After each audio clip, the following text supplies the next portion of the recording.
Beberapa waktu lalu, Perdana Menteri Belanda melakukan lawatan untuk membicarakan kerjasama dengan Indonesia. Saat pertemuan tersebut, Perdana Menteri Belanda itu memberikan sebilah keris kepada Presiden Jokowi. Keris itu adalah simbol dikembalikannya sekitar 1.500 artefak asli Indonesia yang banyak disimpan di Museum Belanda yang pada 2013 lalu mengalami kebangkrutan. Selain artefak yang dikembalikan tersebut, peninggalan-peninggalan asli Indonesia masih banyak disimpan di Belanda.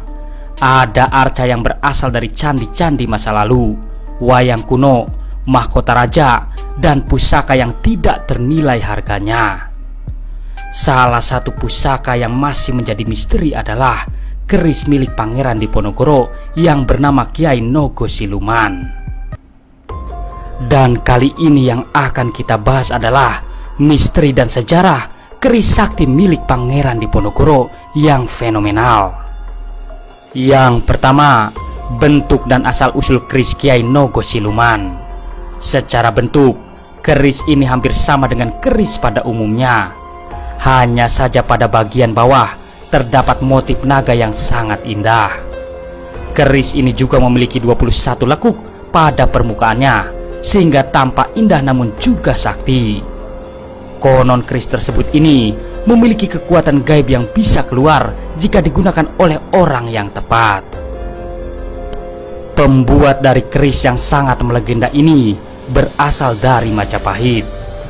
Seorang empu yang sakti membuat keris ini dengan serangkaian ritual yang cukup pelik.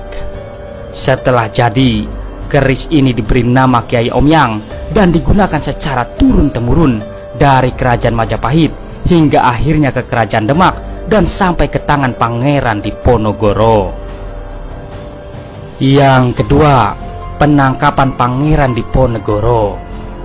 Setelah melakukan pemberontakan kepada Belanda hingga Perang Jawa akhirnya pecah, Pangeran Diponegoro akhirnya ditangkap untuk diadili.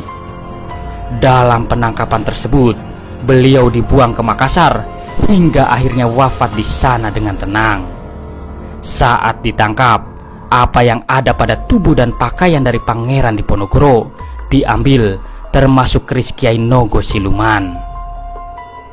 Saat keris itu diambil, pihak Belanda tidak tahu jika keris tersebut merupakan ibu dari segala jenis pusaka yang ada di tanah Jawa.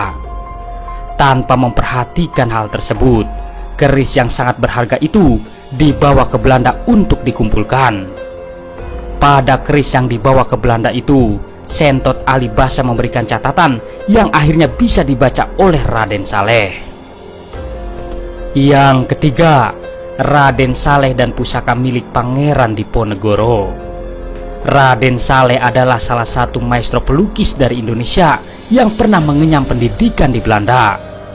Salah satu lukisan paling terkenal dari seorang Raden Saleh adalah lukisan dari penangkapan Pangeran Diponegoro yang bahkan tidak dia lihat secara langsung. Konon lukisan yang dibuat itu berdasarkan berita yang beredar di Belanda.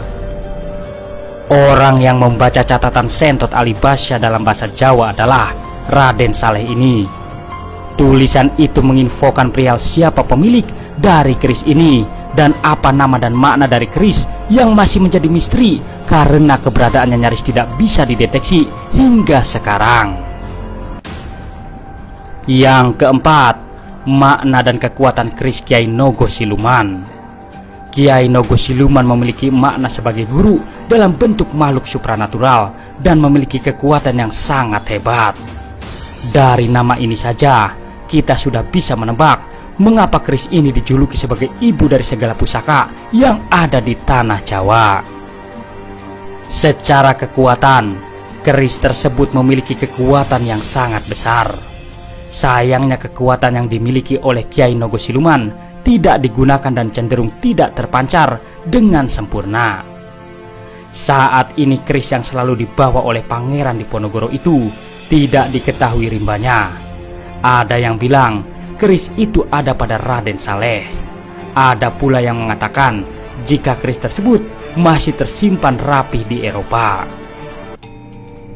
Itulah misteri dan sejarah keris Kiai Nogosiluman yang sekarang entah di mana rimbanya. Jika saja keris ini bisa kembali, Indonesia akan mendapatkan benda berharga yang tidak ternilai harganya. Terima kasih telah menonton. Semoga informasi ini bermanfaat. Jangan lupa subscribe-nya. Wassalam.